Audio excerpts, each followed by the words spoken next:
Hello and thanks for joining us on Chicago Tonight. I'm Brandis Friedman. Paris Schutz will be with us shortly. Here's what we're looking at.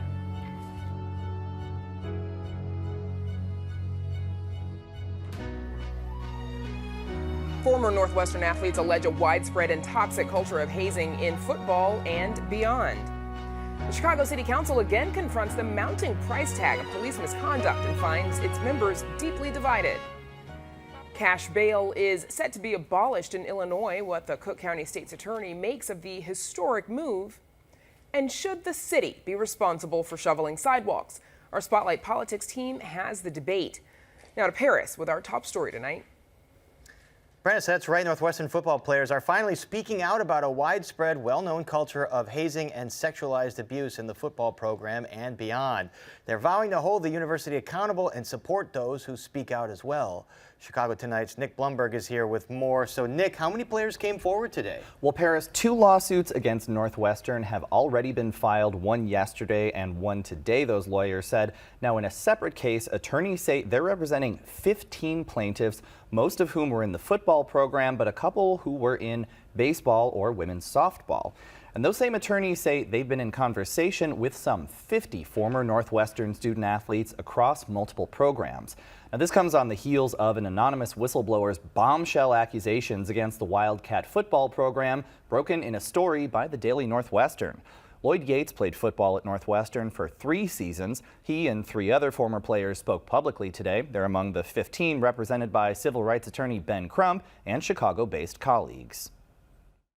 We just thought that this was, part of being, playing college football, playing Big Ten, and we wanted to, be accepted. We wanted to fit in. We wanted to earn trust and respect. And if you went against that, you were an outcast. You were labeled, and it warranted further abuse. Now, that abuse allegedly included a variety of hazing rituals, many of a demeaning sexual nature, including forced nudity, dry humping, and more, and some of which they say included coaches taking part or being aware. Former players and attorneys say student athletes who spoke out were ignored, gaslighted, or retaliated against, and that the abuse has taken a heavy psychological toll. It's hard to explain to you guys what we went through. We know because we saw it for 4 years straight. The words we have to tell you and best describe it is not even touching a fraction of it. People broke down crying on the phone when we talked to them about how mad this made them and how they blame themselves now for not having the courage to talk.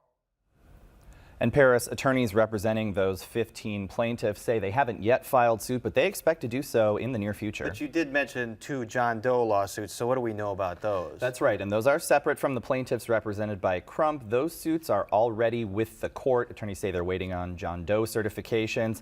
The accusations there are largely along the same lines. Attorneys charge that Northwestern and officials, including former coach Patrick Fitzgerald, knew or should have known about the toxic culture in the football program. The head football coach knows about everything that happens with his football program. What kids do on summer break, what they do on spring break, what happens in their dorms, but certainly what happens in their locker rooms, on the field, and at camp. In a statement, ex-coach Fitzgerald's attorney calls today's charges, quote, broad-based, imprecise, and sweeping allegations. No arguments were made that would present any substantive, detailed factual allegations, let alone evidence about Coach Fitzgerald's conduct.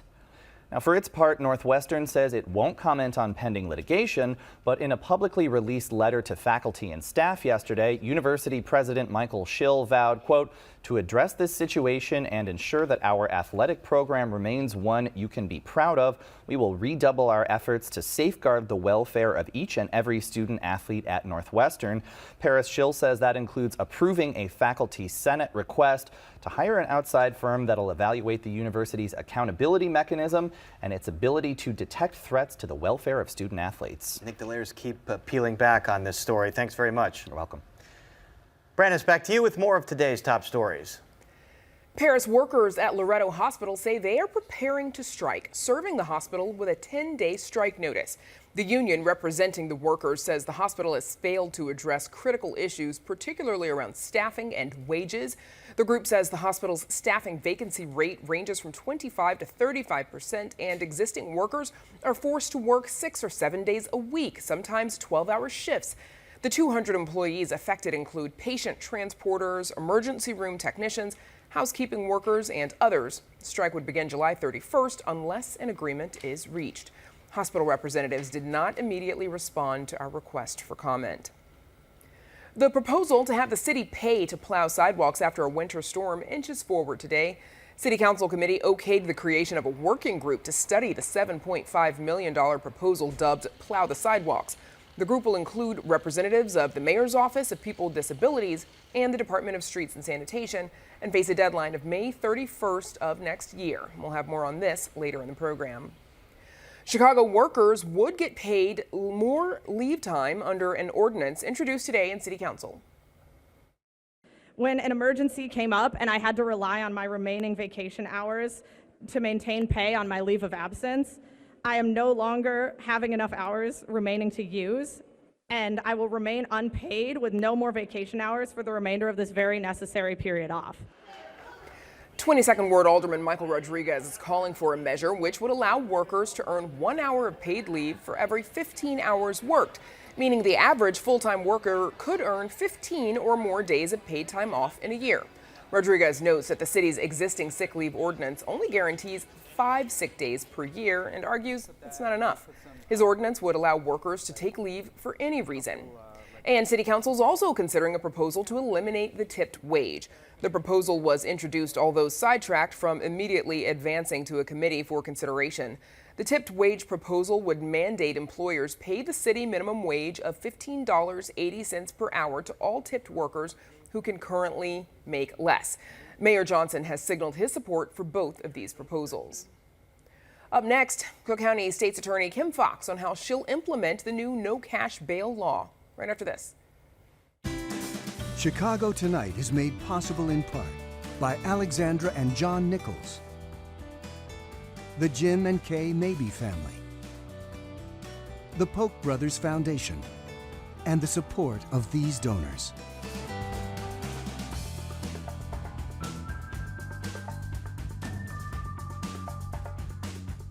Illinois is set to become the first state to completely abolish cash bail. This after months of litigation involving prosecutors across the state challenging the law. In contrast, Cook County's top prosecutor has pushed for the elimination of cash bail, calling it a monumental milestone toward achieving equal justice. And joining us to talk about this historic decision is Cook County State's Attorney Kim Foxx. State's Attorney Foxx, thanks for being back here. Thank you, Paris. So clarify this for us. What are the offenses that judges now will still be able to impose detention on suspects waiting trial for? So offenses that we call forcible felonies, so things like murder, things like armed robbery, things involving crimes of violence. Judges can impose not a monetary bail. I think we should be clear that someone has to pay money to be able to get out, but someone can be detained without having to post any money. And are there any other circumstances that you would direct your prosecutors to seek detention for offenders? So we're looking at if it's a crime involving violence or someone is a flight risk, like they have a history of not appearing in court. Tell us the steps now that your prosecutors have to go through to, I guess, prove that someone should be held in detention. So certainly we look at the nature of the offense. Does it fall under whether someone could be held? We do a hearing, much like the bond hearings we have now, but we're asking for specific findings regarding that person's threat to the public safety. And a judge then will have to make a determination on the record and say why that person is a threat to public safety. So there's an actual hearing that will take place regarding the nature of the threat. And you've heard the concerns that this is going to lead to more folks out on the streets that could pose a danger to people, to victims, to witnesses. How do you address those concerns? We have a current bail system now where people charged with things like first-degree murder, if they're given a monetary bail amount, if they pay that amount, they can get out. And so the system that we have now has allowed for people who've engaged in violent, threatening behavior to be able to have access to cash and walk out of jail. That's happening today. And what this is seeking to address is that no matter if you're a threat to the public, no matter how much access to cash you have, you should be detained if you are a threat. And on the converse, people who are sitting in jail right now for nonviolent offenses, things that maybe $1,000 or less, are sitting there awaiting trial because they can't afford something as low as $500 or $100. How many added resources is it going to take in your office to be able to implement this? Are you going to need more staff? Are you ready to do this? Certainly. So we were ready for this on January 1st. We've been preparing for this for 18 months since that bill was signed. And the county board of commissioners has given us the monetary resources. We have staff who's trained. And so we were prepared January 1st. We'll be prepared on September 18th. All right, I want to read the dissenting opinion from Justice David Overstreet, who wrote in part, quote, "The people of Illinois exercised their ultimate sovereign power in 2014 when they vested crime victims with constitutionally protected rights. They did so by amending the Bill of Rights in our state constitution, setting out specific enumerated rights to be enjoyed by all crime victims in this state. Those enumerated rights include the explicitly defined right to have their safety and the safety of their families considered by the courts in denying or fixing the amount of bail." So you kind of talked about this, but again, your message to victims here that are worried about perpetrators perhaps being a threat to them again. I think one of the reasons we saw victims advocacy groups supporting this is because it does give victims that opportunity to be able to say, this person is a threat. There are victims right now who are very worried that someone can come in today and write a check and get out and put their safety at risk. And so this is a bill that was worked with victims advocates who were alongside the other advocates pushing for this. And so I think we are telling victims that absolutely their safety is paramount, and someone's access to cash shouldn't determine whether or not that they're going to be at risk of harm. There's been a lot of questions, especially in Cook County, about the discretion of judges and whether they're using the appropriate discretion in making these decisions. Are they ready to have this added level of discretion here and to exercise it? You know, I feel fairly confident in the judges here in Cook County. They exercise an extraordinary amount of discretion every single day. That is part of their mandate, part of their oath is to be able to exercise their discretion in the interest of justice. They've been trained on the nuances of the law, and I expect, much like the other stakeholders, they will be ready. We had Republican Senate Leader John Current on the show yesterday saying that he's not necessarily opposed to this idea, although it is law now, so it has to go into effect. But he wants the General Assembly to go back and tweak it some more, to clarify it more, so judges know exactly what discretion they have. Are there any other tweaks you think the law needs? You know, I think we need to implement the law. And I think what we will be able to see is what works and what doesn't. But this is a law that has been signed in February of 2021, that they had gone back to the General Assembly and done some additional tweaks. And so now the political posturing is over and it's time for implementation.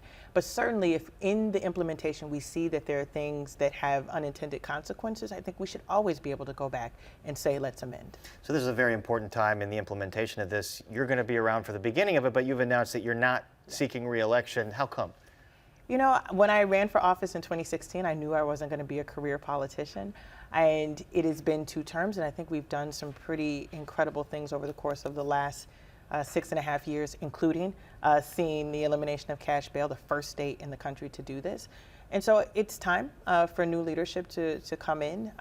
It was never my intention to be a career politician, and I'm proud of the time I've had. Do you have thoughts on what your next career is going to be, your next steps? You know, I haven't thought about that. I've got another at least 16 months to go, and I am committed to the people of Cook County to see this term through and think about that at the appropriate time. All right, Cook County State's Attorney Kim Foxx, thanks for driving all the way up here, and we appreciate your time. Thank you. And up next, deep division in Chicago City Council over the mounting price tag of police misconduct. But first, we take a look at the weather.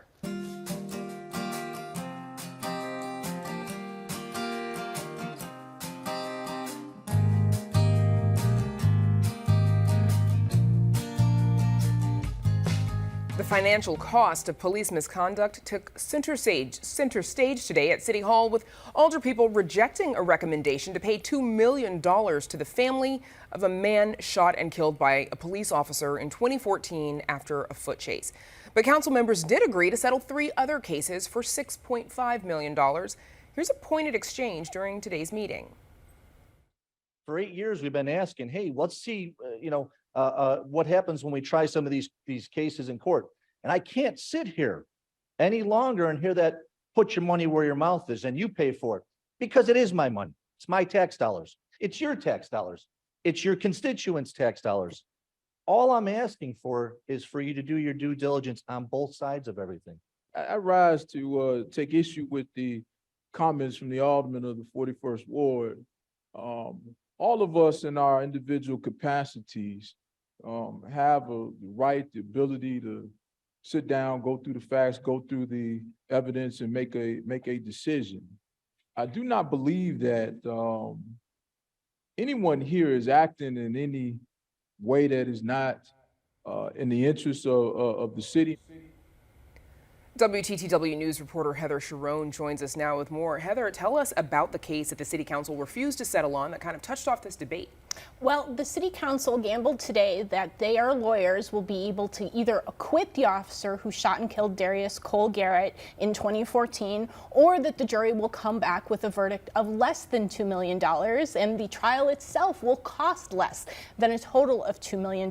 In the past, that has been a gamble that the City Council has not wanted to take, but there were enough questions about this case that that's exactly what they did today. So in the 3 months since Mayor Brandon Johnson has taken office, the city has spent $16.5 million to resolve lawsuits alleging a wide range of police misconduct. Is that why this debate sort of boiled over today? That's certainly part of it. Alderman Anthony Napolitano is part of the sort of more conservative members on the City Council, and he has long been frustrated that the City Council seems very eager to settle these cases. However, if you talk to somebody like Alderman Andre Vasquez or Mayor Brandon Johnson, they will say the city is settling these cases to avoid even larger verdicts if it goes to trial, and because the city has a long and well-documented history of police misconduct. You asked Mayor Johnson about what he can do to reduce the financial toll of police misconduct. What did he tell you? He said that he remains committed to constitutional policing, and that is what is required by the consent decree, which requires the police department to stop violating the civil rights of Black and Latino Chicagoans. It's clear that he sees these settlements as sort of perhaps the most visible toll that the police misconduct takes on Chicago's finances, but of course it's not the only one. It's costing the city tens of millions of dollars to comply with that court order, and there does not seem to be any end in sight. No, there doesn't. Okay, Heather Sharon, thanks so much. We'll see you again in just a bit for Spotlight Politics. And you can read Heather's full story on our website. It's all at WTTW.com/news. Up next, the proposal to have the city plow sidewalks moves forward with one lone no vote. Stay with us.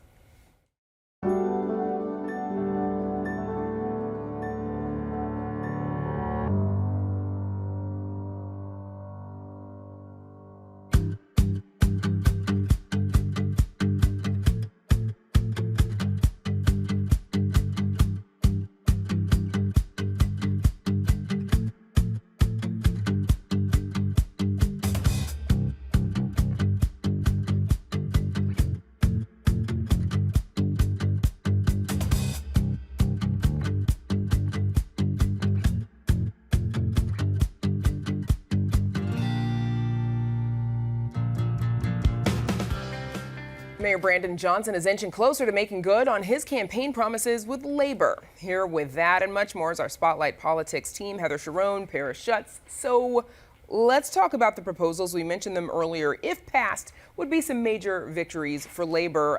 Heather, there's the proposal to phase out the sub-minimum wage for tipped workers in 2 years, facing fierce headwinds from the restaurant industry. Does it have the votes? Will it have the votes? Well, there are 25 co-sponsors on the measure that was introduced today, and as you said, it was quickly derailed because it does not enjoy the support of the Chicago hospitality industry. But there's clearly a sense that the tipped minimum wage, so if you work as a server and you earn tips, you don't have to be paid $15.40 an hour. You earn $9.48 an hour, as long as your tips make up the rest of that. And opponents of this sort of way it's been since time immemorial say it's deeply rooted in sort of the history of slavery in the United States, and it exposes female servers to sexual harassment, because we have all seen waitresses who feel like they have to flirt to get those tips, and the City Council seems to be moving as part of the 2024 budget to ending this.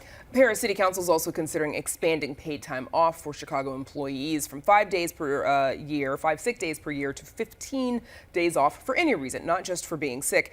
Is Mayor Johnson making good on the campaign promises that he made if this passes? Well, certainly, and part of his justification here is the city needs to attract the best possible workers, and we know that so many industries, like the service industry, the hospitality industry, they are having trouble attracting workers, so you need these kinds of things. You need good working conditions, you need good salaries, you need conditions like this. And, you know, Brandon Johnson was a union organizer with the CTU. He is definitely pro-labor, pro-union. And it seems like, I hate to say it this way, it's kind of like low-hanging fruit. He can control the public sector unions and kind of the work rules there. But I think by doing that, he hopes to use that as an example for the private sector unions, saying, hey, like, this should be kind of the standard for any, labor in Chicago. It's a little bit confusing because there's a new state law that is set to go into effect that will require most Illinois employers to offer their employees 5 days of paid time off. So Chicago employees get 5 days of sick time, which of course is less flexible than just paid time off. So Chicago is now will be a little bit behind the rest of the state if this isn't changed. So that gives supporters and proponents of expanded leave an opportunity to try to put Chicago on the vanguard. If passed, 15 days would make Chicago far and away the national leader in required paid time off. Chicago Board of Ed also considering giving all staff, including paraprofessionals, 12 weeks of paid parental leave. We know that Mayor Johnson just appointed an entirely almost new board of members. Is this one of the reasons, Heather? Sure, but also he would not want to have a situation where you have Chicago Teachers Union members having 12 weeks of paid parental leave and members of other unions or other employees not having those same benefits. That is a recipe for workplace unhappiness. So Johnson wants to make sure and address that so that it's an even playing field.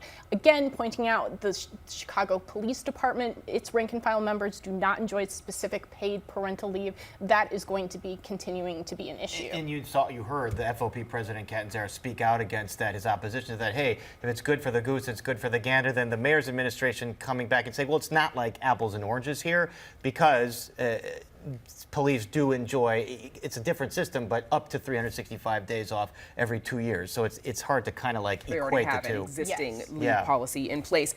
So a plan to have the city shovel snowy sidewalks was also considered today. Here's what Alderman Anthony Beal said about the proposal. I don't want to get those phone calls from my residents saying, when's the city finna plow my sidewalk? Because that's what's gonna happen. So let's open our eyes and understand what you are really opening yourself up for. Alderman doesn't want to get those phone calls, Paris. Despite his objection, the plan was sent to a working group. But is that foot dragging or budget issue? Yeah, it feels like foot dragging to me, kind of punting it a little bit because they're going to study this and then they're going to come out with their results in a year, next May. So this winter's we'll have to go through a winter first. Off the table, and then if they decide to implement it, it would be the following year. And remember the history of politics and shoveling in this city. Be careful what you wish for. Does the mayor and the city council want to have that burden on their back? They know when the streets aren't sufficiently plowed, there's a political price to pay. So now you've got thousands of miles of sidewalks. If they're not sufficiently plowed and the city's responsible, there might be political hell to pay for that too. I was just going to say that it's a really fascinating debate that's not really about snow. It's really a debate about what city services should be provided to the residents of Chicago. And you heard sort of more veteran aldermen like Anthony Beal say this is not what the city does and why are we signing up for this headache, because snow is always a headache. And you heard other newer aldermen like Alderman Andre Vasquez and Alderman Maria Haddon saying, why don't we explore what's possible? Our residents deserve more than what they're getting from the city. They pay a lot in taxes. They get hit with a lot of parking tickets. Let's try to do something better. And it's going to be a really fascinating debate over what role the city is supposed to play. It's about who's responsible. Exactly. Is it the resident or is it the city? All right, before we go, as we heard earlier, the Illinois Supreme Court ruling cash bail can end in Illinois. Just had a whole discussion with Cook County State's Attorney Kim Foxx about it. Heather, Heather, is this the kind of thing that could make it to a U.S. Supreme Court challenge? Not likely, because this is really centered in state law. The United States Supreme Court is usually loath to sort of interfere in these sort of particularly state-focused issues. However, that's not to say that there will not be a national spotlight on Illinois when this goes into effect in the fall, because Illinois, as we've been saying, will be the first state in the nation to fully abolish cash bail, which means that it will be a guinea pig, and this is going to be something that national Republicans will be looking to perhaps make hay of if it doesn't go smoothly. I should say, you saw confidence from State's Attorney Kim Foxx, but I think state's attorneys, prosecutors are entering the unknown. They're not sure what happens next. So it's going to be interesting to see how this all plays out upon implementation in September. That's Spotlight. Heather Jerome-Parashutz, thanks, team.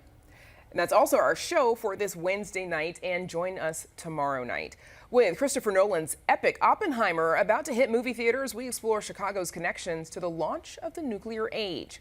And we introduce you to a couple in Hyde Park and their new pop-up that's helping the community one load at a time. Now for Parashutz and all of us here at Chicago Tonight, I'm Brandis Friedman. Thanks for watching. Stay healthy and safe, and have a good night.